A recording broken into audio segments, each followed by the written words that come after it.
गांव चकमेहर, जहां सूरज भी जालिम था। चकमेहर एक ऐसा गांव था जिसका नाम सुनते ही दिमाग में एक सादा सी तस्वीर बनती थी। कच्चे रास्ते, मिट्टी की खुशबू, खेतों की हरी पट्टी और दूर दूर तक फैला हुआ आसमान। यहां के लोग अमीर नहीं थे, मगर उनके चेहरों पर एक अजीब सा सुकून होता था। वो सुबह सवेरे उठते, नमाज पढ़ते, खेतों की तरफ निकल जाते और शाम ढले अपने घर लौट आते। उनकी जिंदगी में कोई बहुत बड़ा ख्वाब नहीं था, बस इतना कि फसल अच्छी हो जाए, मवेशी ठीक रहें और घर में बच्चों के लिए रोटी हो। लेकिन पिछले कुछ सालों से चकमेहर की जमीन जैसे किसी बद्दुआ का शिकार हो गई थी। बारिशें कम होने लगी, बादल आते तो थे, मगर बरसने से पहले ही ऐसे भाग जाते जैसे उन्हें किसी ने डरा दिया हो। सूरज की गर्मी बढ़ गई थी। ऐसा लगता था जैसे सूरज गांव से दुश्मनी निकाल रहा हो। दिन लंबे हो गए थे और साया छोटा। सर्दियों में भी वो नमी वापस नहीं आती थी जो पहले जमीन में महसूस होती थी। अब सर्दी सिर्फ ठंडी हवा बन गई थी, जमीन के लिए रहमत नहीं। गांव के बाहर एक छोटा सा तालाब था। कभी वो तालाब बच्चों की शरारतों से भरपूर रहता था, कभी वहां जानवर पानी पीने आते, कभी औरतें वहां कपड़े धोने और कभी कोई बुजुर्ग वहां बैठकर सिगरेट सुलगाता और पुराने दिन याद करता। लेकिन अब वो तालाब सिर्फ एक गड्ढा था, सूखा, फटा हुआ, खाली। उसकी तह में मिट्टी की दरारें थी, जैसे जमीन ने खुद अपने जख्म दिखा दिए हों। गांव के बुजुर्ग जब उस तालाब के पास से गुजरते तो आहिस्ता से सिर हिला देते। उनकी आंखों में अफसोस और बेबसी होती। वो कहते, ये जमाना बदल गया है। पहले बारिशें रहमत थी, अब बस धोखा है। और फिर खामोश हो जाते, क्योंकि कुछ दुख ऐसे होते हैं जिन पर बात करना भी इंसान को तोड़ देता है। गांव की आखिरी सांस। गांव के बीचों बीच एक कुआं था। ये सिर्फ कुआं नहीं था, ये चकमेहर की जिंदगी था। वो कुआं पुराना था, मगर मजबूत था। उसकी ईंटें वक्त के साथ स्याह हो गई थी, मगर उसकी रूह अभी जिंदा थी। कुएं की मुंडेर पर बैठकर कितने ही बच्चों ने अपने ख्वाब सुनाए थे। मैं फौजी बनूंगा, मैं उस्ताद बनूंगा, मैं शहर जाकर बड़ा आदमी बनूंगा। यही वो जगह थी जहां औरतें पानी भरने के बहाने अपनी खुशियां और गम बांटती थी। कोई कहती, मेरा बच्चा बीमार है। कोई कहती, मेरे शौहर ने आज फिर डांटा। कोई हंसकर कहती, मेरी बेटी की रिश्तेदारी आई है। और यही वो जगह थी जहां नौजवान अपने मुस्तकबिल के मंसूबे बनाते थे। कुआं गांव के बुजुर्गों के लिए फख्र था। लोग कहते, चकमेहर का कुआं कभी नहीं सूखेगा, क्योंकि इस कुएं ने कई सालों तक खत भी देखा था और फिर भी पानी देता रहा था। लेकिन वक्त ने साबित किया कि कोई चीज हमेशा नहीं रहती। 2 साल पहले कुआं कमजोर पड़ने लगा। पहले पानी कम हुआ, फिर और कम हुआ। फिर कुछ दिन ऐसे आए कि पानी आता ही नहीं था। लोग डोल डालते, रस्सी खींचते, और जब डोल ऊपर आता तो वो खाली होता। पहले लोग हैरान हुए, फिर डर गए, फिर खामोश हो गए। और फिर एक दिन ऐसा आया कि कुएं से सिर्फ हवा निकली। उस दिन गांव की औरतों ने रोना शुरू कर दिया था, क्योंकि औरतें जानती थी, ये सिर्फ कुआं नहीं सूखा, ये जिंदगी सूख गई है। एक औरत ने कहा था, ये कुआं सूख गया तो हम भी सूख जाएंगे। और वो जुमला गांव के दिल में पत्थर की तरह बैठ गया। चकमेहर में पानी की जंग मर्द नहीं लड़ते थे, ये जंग औरतें लड़ती थी। सुबह अंधेरे में, जब आसमान अभी नीला भी नहीं होता था, औरतें उठ जाती। कुछ अपने बच्चों को सुलाता छोड़ देती, कुछ अपने शौहरों के लिए रोटी रख देती, और फिर मटके सर पर उठा लेती।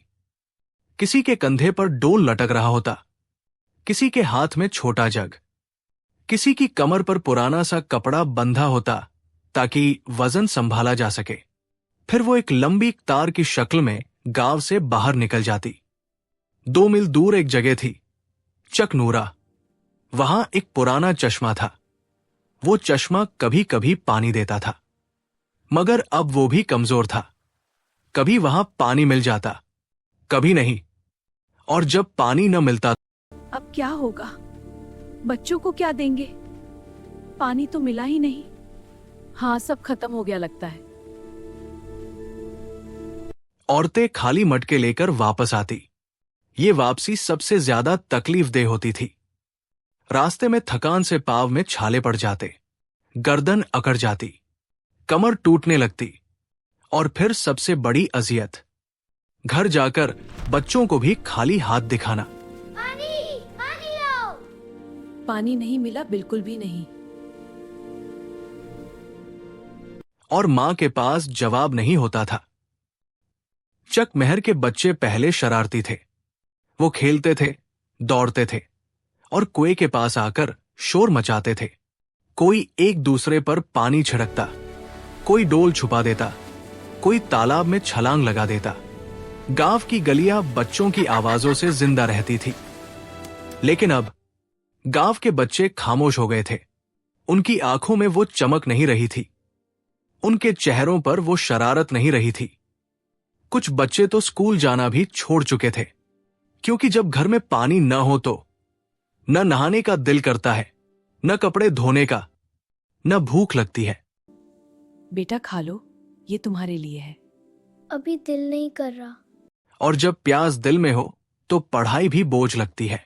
एक दिन अरसलान ने देखा, एक बच्चा, नाम था सलमान, गांव की गली में बैठा था। उसके हाथ में एक खाली जग था। वो जग को बार बार देख रहा था, जैसे जग कोई जादुई चीज हो, जैसे उस जग में खुद ब खुद पानी भर जाएगा। अरसलान ने पूछा, सलमान, क्या हुआ? सलमान ने आंखें उठाई। उसकी आंखों में मासूमियत थी, और भूख भी, और प्यास भी। उसने कहा, भाई, जग खाली है, मैंने सोचा शायद इसमें पानी खुदा जाए। ये सुनकर अरसलान के दिल में कुछ टूट गया। उसने महसूस किया, ये सिर्फ पानी की कमी नहीं है, ये बच्चों की खुशियों की मौत है। अरसलान मेहर इसी गांव का बेटा था। चक मेहर की मिट्टी में उसके बचपन के कदमों के निशान थे। वो भी कभी इन्हीं गलियों में दौड़ा करता था। आओ पकड़ो मुझे, देखो मैं छलांग लगा रहा हूँ। यहाँ पानी का छोटा सा नाला है का। हाँ, चलो सब मिलकर खेलें। वो भी कभी इसी कुएं से पानी पिया करता था। उसका बाप अकबर मेहर गांव का एक सीधा सादा आदमी था। वो मेहनत करता था, खेतों में काम करता, कभी मजदूरी करता, कभी किसी के जानवरों को पानी पिलाता, और हमेशा एक बात कहता था, बेटा पढ़ लिख जाए तो हमारी नस्ल बदल जाएगी। अकबर मेहर ने अरसलान को शहर भेजा, खुद काराजा लिया, कभी अपनी जमीन का हिस्सा बेचा, कभी मजदूरी की, कभी अपना खाना कम कर लिया, मगर बेटे की पढ़ाई पर समझौता नहीं किया। अरसलान ने पढ़ाई में कमाल किया। उसने इंजीनियरिंग कर ली, शहर में नौकरी भी मिल गई, और वो आहिस्ता आहिस्ता शहर का हो गया। लेकिन फिर एक दिन फोन आया, अरसलान, तुम्हारे अब्बू नहीं रहे। ये खबर अरसलान के लिए क़यामत थी। उसके हाथ से फोन गिर गया, आंखों के सामने अंधेरा छा गया। वो फौरन गांव आया, अब्बू की कब्र पर बैठकर रोया, ऐसे रोया जैसे उसके अंदर कोई बच्चा चीख रहा हो। और उसी कब्र के पास उसने दिल में एक वादा किया, अब मैं गांव को नहीं छोड़ूंगा। अरसलान की मां का नाम था ज़ैनब बीबी। वो मजबूत औरत थी। वो उन औरतों में से थी जो दुख को भी सीने में दबाकर काम करती है। वो रोकर कमजोर नहीं बनती, वो खामोश होकर मजबूत रहती है। लेकिन पानी की कमी ने उसे भी तोड़ दिया था। ज़ैनब बीबी ने पानी बहुत एहतियात से दिया, एक गिलास, बहुत आहिस्ता, जैसे वो पानी नहीं, सोना हो। उसने कहा, अम्मी, पानी इतना थोड़ा, क्या कल तक ये काफी होगा? बेटा बस इस एक गिलास से गुजारा करो, लेकिन अम्मी, हम संभाल लेंगे। अरसलान ने हैरान होकर पूछा, अम्मी, बाकी पानी कहाँ है? मां ने एक लम्हा खामोशी इख्तियार की, फिर हल्की सी मुस्कुराहट के साथ कहा, बेटा, बाकी पानी ख्वाब है। ये जुमला अरसलान के दिल में आग बनकर जल गया। उस रात वो सो न सका। उसने छत की तरफ देखा और सोचा, अगर मेरी मां को पानी ख्वाब लग रहा है तो मैं ये ख्वाब तोड़ दूंगा। चौधरी करीम बख्श, ताकत और गुरूर का नाम। चकमहर में सबसे बासर आदमी था। ये जमीन और ये गांव सब मेरे काबू में है। कोई मेरे खिलाफ नहीं कर सकता। चौधरी करीम बख्श, ये वो शख्स था जिसकी आवाज पंचायत में कानून समझी जाती थी। उसके पास जमीन थी, पैसा था और बंदे थे। वो जहां खड़ा हो जाता वहां लोग खुद ब खुद सीधे हो जाते। गांव में उसकी बड़ी हवेली थी।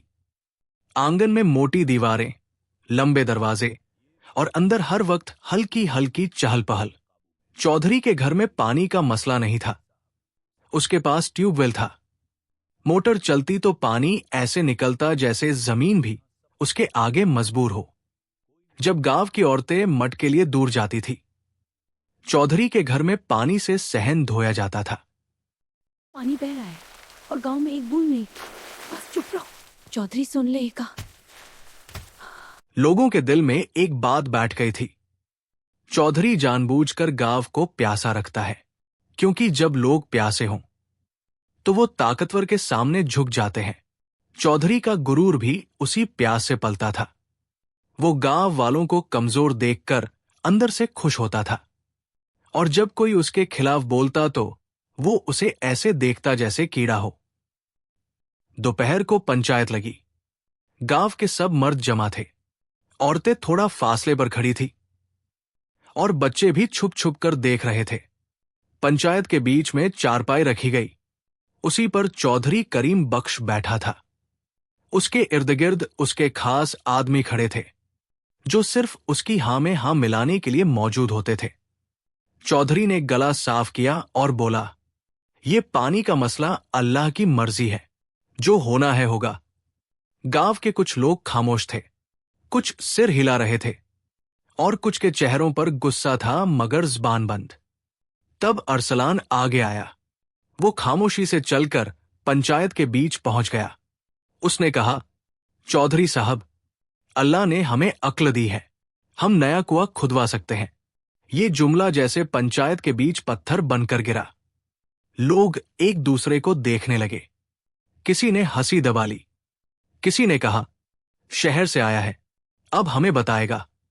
चौधरी ने तंजिया मुस्कुराहट के साथ कहा, अरसलान, तुम इंजीनियर हो ना, तो करो, देखते हैं तुम क्या करते हो।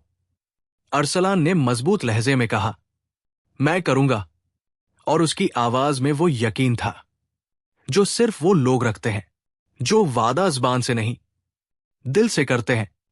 अरसलान ने अपनी जमा पूंजी निकाली, वो पैसा जो उसने शहर में नौकरी करके जोड़ा था। उसने गांव के कुछ नौजवानों को साथ लिया और खुदाई शुरू कर दी। शुरू में गांव वाले तमाशा देखने आते। कोई कहता, ये तो पागल है। कोई कहता, कुआं खोदने से पहले खुद को खोद ले। कोई हंसता और कहता, ये चौधरी के खिलाफ हो रहा है। और कुछ लोग डर भी जाते, क्योंकि चौधरी के खिलाफ जाना गांव में अपनी मौत को दावत देने जैसा था। लेकिन अरसलान खामोश रहता। वो किसी की बात का जवाब नहीं देता था। वो सिर्फ काम करता, मिट्टी हटाता, गड्ढा गहरा करता और फिर नक्शे देखता। लोग उसकी खामोशी को कमजोरी समझते थे, मगर हकीकत ये थी, वो अंदर से जल रहा था।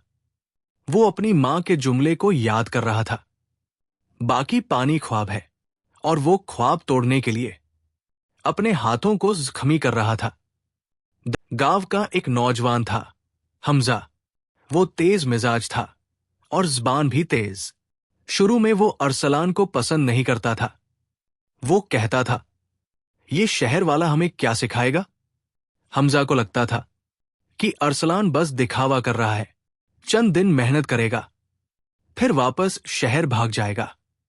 मगर जब हमजा ने अरसलान को देखा कि वो धूप में पसीना बहा रहा है और कोई शिकायत नहीं कर रहा, जब हमजा ने उसके हाथों के छाले देखे और उसके माथे पर मिट्टी के निशान, जब उसने देखा कि अरसलान रात को भी प्लान बनाता है और दिन में भी खुदाई करता है, तो हमजा का दिल बदल गया। एक दिन हमजा आहिस्ता आहिस्ता कुएं के पास आया। उसने कुछ देर खामोशी से अरसलान को देखा। फिर उसने कहा, अरसलान भाई, मैं आपके साथ हूं। ये जुमला अरसलान के लिए एक बड़ी ताकत बन गया, क्योंकि अरसलान जानता था अकेला आदमी हार जाता है, मगर जब एक बंदा साथ आ जाए तो उम्मीद दोगुनी हो जाती है।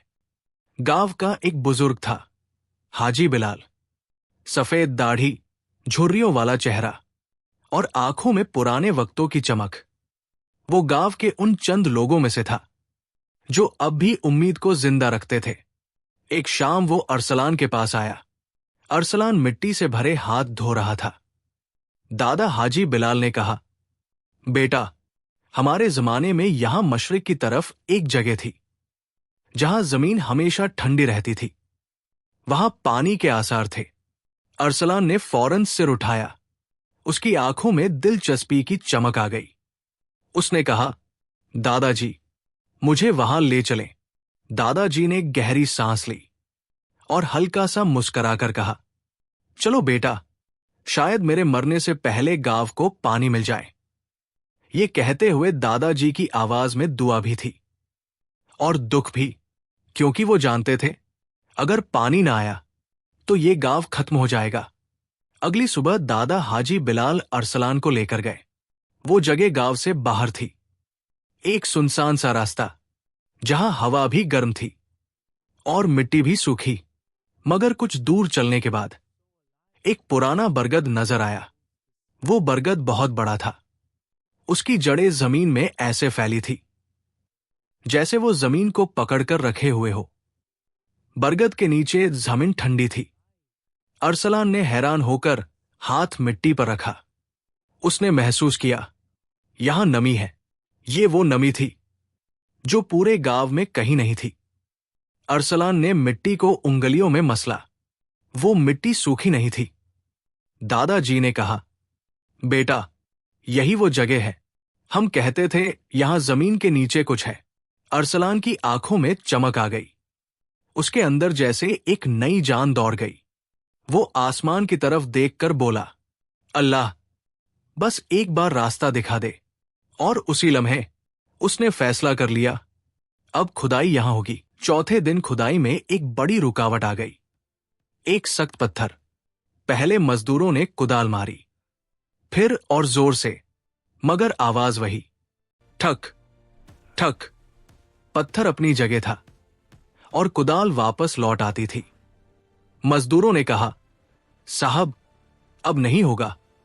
लोगों ने फिर हंसी शुरू कर दी।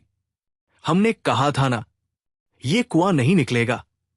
चौधरी ने तंज किया, क्या हुआ इंजीनियर साहब, पत्थर से डर गए? अरसलान ने मिट्टी साफ की, पत्थर को गौर से देखा और फिर आहिस्ता मगर मजबूत आवाज में कहा, पत्थर आया है तो पत्थर टूटेगा। अगली सुबह अरसलान अकेला कुएं पर आया। कोई मजदूर नहीं था, कोई नौजवान नहीं था, सिर्फ अरसलान और वो पत्थर। वो हथौड़ा लेकर आया और पत्थर तोड़ने लगा। पसीना बह रहा था। सूरज सीधा सर पर था।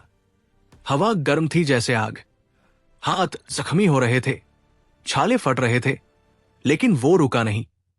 लोग दूर से देख रहे थे, कुछ चुप थे, कुछ शर्मिंदा। एक औरत ने कहा, ये लड़का वाकई सच्चा है। फिर हमजा आया, फिर दूसरे नौजवान आए और आहिस्ता आहिस्ता गांव के लोग भी शामिल होने लगे। वो पत्थर सिर्फ जमीन का नहीं था, वो गांव की बहस्सी का भी पत्थर था और अरसलान उसे तोड़ रहा था। चौधरी ने देखा कि लोग अरसलान के साथ खड़े हो रहे हैं। उसे गुस्सा आ गया, क्योंकि ताकतवर को सबसे ज्यादा डर उस दिन लगता है जब कमजोर मुत्तहिद हो जाए। चौधरी ने अपने आदमियों को कहा, ये कुआं नहीं निकलने देना। रात को उसके आदमी आए। चुपके से उन्होंने औजार छुपा दिए, रस्सी काट दी और खुदाई में मिट्टी भर दी। सुबह अरसलान आया तो सब कुछ खराब था। लोगों में गुस्सा फैल गया। कुछ चीखने लगे, कुछ चौधरी के घर जाने लगे। मगर अरसलान ने हाथ उठाकर कहा, हम दोबारा शुरू करेंगे। ये जुमला गांव वालों के दिल में उतर गया। अरसलान ने ऐलान किया, अगर पानी चाहिए तो सबको साथ देना होगा। पहले खामोशी रही। लोग एक दूसरे को देखते रहे। फिर दादा हाजी बिलाल ने पैसे दिए। फिर औरतों ने बालियां दी। फिर किसी ने चूड़ियां दी। फिर किसी ने अंगूठी। एक औरत ने रोते हुए कहा, यह जेवर मेरी बेटी की शादी के लिए था, मगर पहले बेटी को जिंदा तो रहने दो। ये सुनकर अरसलान की आंखों में आंसू आ गए। गांव के मर्दों ने मजदूरी देने का वादा किया। कोई कहता, मैं रोज 2 घंटे खुदाई करूंगा। कोई कहता, मैं पत्थर तोड़ूंगा। और किसी ने कहा, मैं रात को पहरा दूंगा। 17 खुदाई के 21 दिन, थकान, दुआ और उम्मीद। खुदाई चलती रही। दिन गुजरते गए। गर्मी बढ़ती गई। हवा में गर्द रहती। लोगों के कपड़े मिट्टी से भर जाते। कभी हिम्मत कम होती, कभी बढ़ती। अरसलान रात को थककर घर आता। उसके कपड़े पसीने से भीगे होते, मगर वो फिर भी नक्शे बनाता, जमीन के अंदाजे लगाता और हिसाब करता कि पानी कहाँ हो सकता है। मां दुआ करती, हमजा हौसला देता और गांव के लोग अब मजाक नहीं करते थे। अब वो खामोशी से काम करते थे। पानी की कमी की वजह से गांव में बीमारियां बढ़ गई। बच्चों को बुखार होने लगा। कुछ को पेट की बीमारी हो गई। कुछ के जिस्म पर दाने निकल आए। औरतों के चेहरे जर्द पड़ने लगे। बूढ़े कमजोर हो गए। गांव में कोई डॉक्टर नहीं था। सिर्फ एक कंपाउंडर था जो दवाइयां देता था और बस इतना कहता था, पानी साफ रखो। मगर पानी था ही नहीं। अरसलान ने सोचा, अगर पानी ना आया तो ये गांव बीमारी से भी मर जाएगा। और इस सोच ने उसे और ज्यादा तेज कर दिया। 21वें दिन। खुदाई बहुत गहरी हो चुकी थी। लोग थक चुके थे। कुछ के हाथ कांपने लगे थे। कुछ की आंखों में मायूसी आ गई थी। फिर अचानक अरसलान की कुदाल एक अलग मिट्टी में गई। वो मिट्टी हल्की थी और रंग भी बदल गया था। अरसलान ने फौरन कहा, रुको, ये गीली है। सब रुक गए। लोग नीचे झुके। मिट्टी को हाथ लगाया। वाकई नमी थी। ये नमी जैसे गांव की रगों में फिर से खून बनकर दौड़ गई। लोगों की आंखों में उम्मीद जाग गई और ज़बान पर दुआ आ गई। 2 घंटे बाद सबकी सांसें रुकी हुई थी। किसी ने कुदाल चलाई तो एक आवाज आई, छप। फिर छप, छप। और फिर पानी फूट पड़ा। पानी इतना था कि जैसे जमीन ने खजाना खोल दिया हो। लोग चीख पड़े, पानी आ गया। औरतें रोने लगी। बच्चे नाचने लगे। बूढ़े सजदे में गिर गए। हमजा ने अरसलान को गले लगा लिया और अरसलान बस रोता रहा। उसके आंसू पानी में मिल गए। अब गांव वालों ने चौधरी को घेर लिया। लोगों के दिल में बरसों का गुस्सा था। वो गुस्सा जो पानी की कमी ने और बढ़ा दिया था। उन्होंने कहा, तुमने साजिश की। चौधरी ने इनकार किया, मगर उसके आदमी पकड़े गए। लोगों ने देखा कि जुल्म भी कभी ना कभी पकड़ा जाता है। फिर पंचायत दोबारा बैठी, मगर अब चौधरी के लिए नहीं, गांव के लिए। गांव वालों ने फैसला किया। अब गांव का फैसला गांव करेगा, चौधरी नहीं। और यह फैसला पानी से भी ज्यादा कीमती था। कुआं मजबूत बनाया गया। उसके गिर्द ईंटें लगी। मुंडेर बनाई गई। पंप लगाया गया। फिल्टर लगाया गया। अब गांव में पानी था। खेत दोबारा हरे होने लगे। मवेशी बच गए। बच्चे स्कूल जाने लगे। औरतों के चेहरे पर रंग वापस आया और गांव की गलियां फिर से आवाजों से भर गई। लोगों ने पहली बार महसूस किया, ये जिंदगी वापस आई है।